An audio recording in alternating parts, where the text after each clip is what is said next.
ప్రేమ, యేసుని ప్రేమ.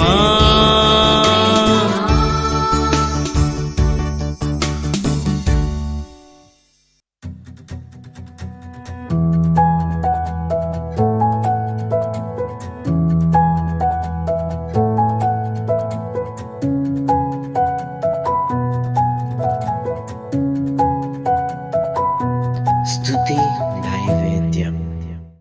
ఈ రోజున आज के दिन దేవుణ్ణి నమ్మిన వారికి కూడా సుఖం ఉండట్లేదు, నెమ్మది ఉండట్లేదు. ఎక్కడ చూసినా ఏడుపులే తప్ప, గొడవలే తప్ప సుఖంగా ఎవరు బ్రతకట్లేదు, క్రైస్తువులు కూడా.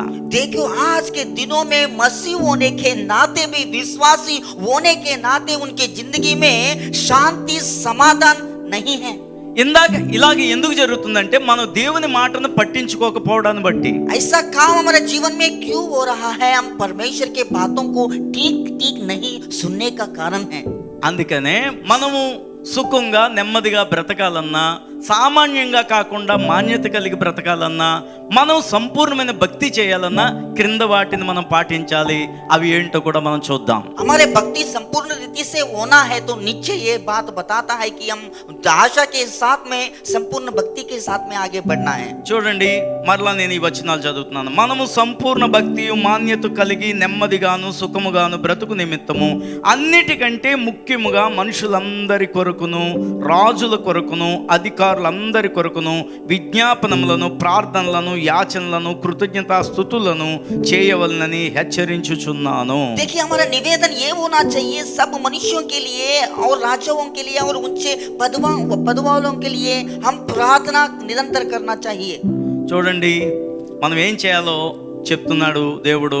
ముఖ్యంగా మనుషులందరి కోసం ప్రార్థన చేయాలట రోజు. परमेश्वर हमसे बात ही कर रहा है कि हम सारे मनुष्यों के लिए हम प्रार्थना करने के लिए. అంటే మనం మహారాష్ట్ర కోసమే కాదు, అన్ని రాష్ట్రాల కోసం ప్రార్థన చేయాలి, భారతదేశం కోసం ప్రార్థన చేయాలి. భారతదేశం కోసమే కాదు, ఆసియా ఖండ ప్రజల కోసం ప్రార్థన చేయాలి. ఆసియా ఖండ ప్రజల కోసమే కాదు, సమస్తమైన మనుషులందరి కోసం ప్రార్థన చేయాలట. हमारे राष्ट्र के लिए नहीं, देश के लिए नहीं, हमारे जो है आसिया के खंड पूरे विश्व के लिए हम प्रार्थना करना है.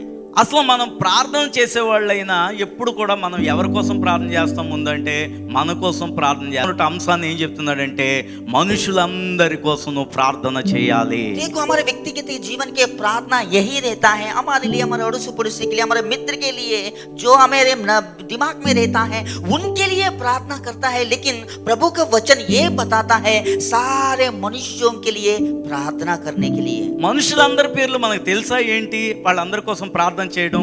కానీ పౌలు అంటాడు, నాకు ముఖము తెలియని వారి కోసం కూడా నేను ప్రార్థనలో పోరాడుచున్నాను అంటాడు. आप लोग ये बता सकते हैं उनके नाम नहीं हमको पता है, लेकिन पौलुस ये सिखाता है जिनका चेहरा मैं नहीं देखा, जिनके नाम नहीं मैं सुना, उनके लिए भी मैं प्रार्थना करता हूँ करके ये हमें पौलुस सिखाता है.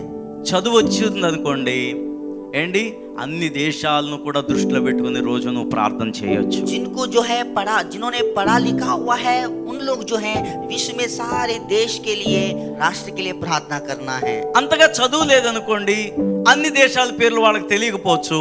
కానీ మనుషులందరూ, ప్రపంచంలో ఉన్న మనుషులందరూ రక్షణ పొందాలని మనం ప్రార్థన చేయాలి. हम पढ़ा लिखा नहीं होने पर हम ऐसा प्रार्थना करना चाहिए जितने विश्व में देश हैं, जितने लोग हैं, सारे लोगों का अच्छा स्वास्थ्य के लिए हम प्रार्थना करना है.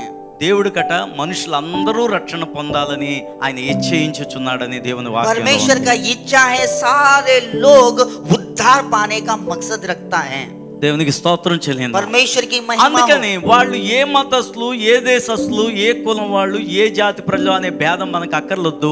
మానవులందరూ రక్షణ పొందాలి ప్రభువా, వారిని నీ రక్షణలోనికి నడిపించు నాయనా, వారందరికీ నీ సువార్త అందించబడాలి ప్రభువా అని ప్రార్థన చేస్తే దేవుడు పైనుండి ఆయన కార్యాలు చేస్తాడు. आप लोग जो है कि ऐसा नहीं कहे कौन से कुल के लिए करना है, कौन से जाति के लिए करना है, लेकिन सभी लोगों के लिए प्रार्थना करना है कि उनका उद्धार जरूर होना चाहिए. దేశాల కోసం ప్రార్థన చేయాలంటే రోజు మనకి చక్కని సదుపాయాలు దేవుడు చేశాడు. ఇప్పుడు సాతానుడు వాడుకుంటున్నాడు కానీ సెల్ ఫోన్ని, లేకపోతే ఇంటర్నెట్ని, మన కంప్యూటర్ని సాతానుడు ఎక్కువ వాడుకుంటున్నాడు. కానీ దేవుని బిడ్డలు వాటిని ఉపయోగించి ఏ దేశస్తులు ఎంతమంది జనాభా దేవుణ్ణి నమ్ముకున్నారు, ఇంకా ఎంతమంది నమ్ముకోలేదు అని ఒక్కసారి కానీ మనం నెట్లో కొడితే ఏ దేశస్తులు ఎంతమంది క్రైస్తవులు ఉన్నారు, ఇంకా నమ్మలేని వాళ్ళు ఎంతమంది ఉన్నారు, ఈ డీటెయిల్స్ అన్నిటిని గురించి కూడా నీకు ప్రార్థన బలిపీఠం కట్టుకుంటే నువ్వు రేపు ప్రొద్దుట ప్రార్థన చేయగలవు. देखिए आजकल दिनों में जो इंटरनेट को शैतान यूज करते हैं, लेकिन वही इंटरनेट को हम यूज करते हुए हम अवसर में लाकर जो है कितने देश में कितने लोग हैं, उनके जनाबा संख्या क्या है, कितने लोग उद्धार पाया है, कितने लोग उद्धार नहीं पाया हुआ, उनका जो है हम जानकारी लेके उनके लिए हम प्रार्थना कर सकते हैं.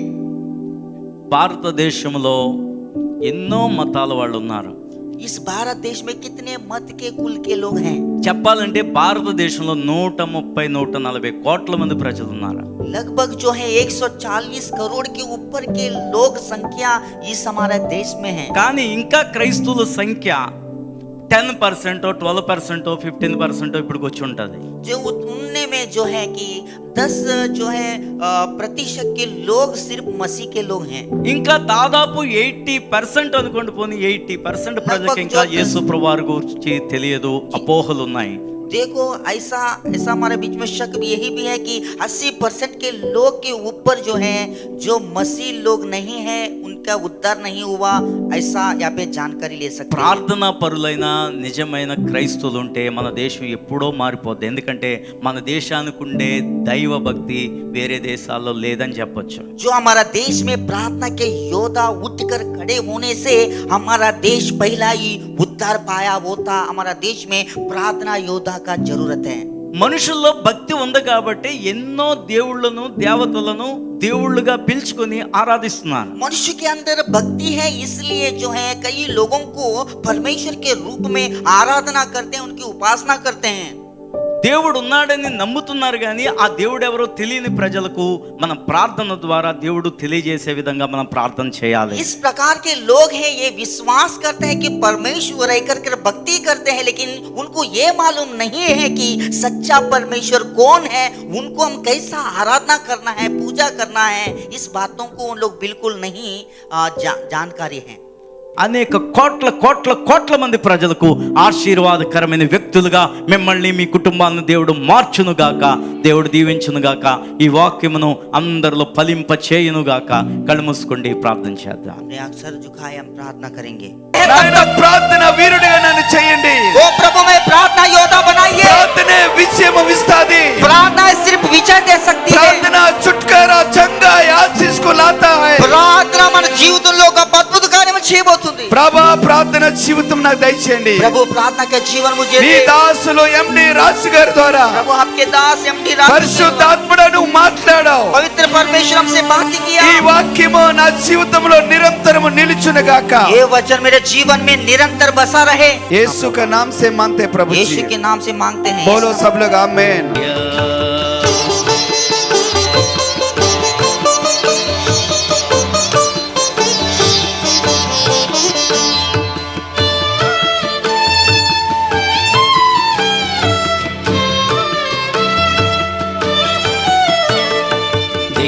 దేశాలలో దైవాన్వేషకులు కనుగొనిరి వాక్యంబి దైవంబని.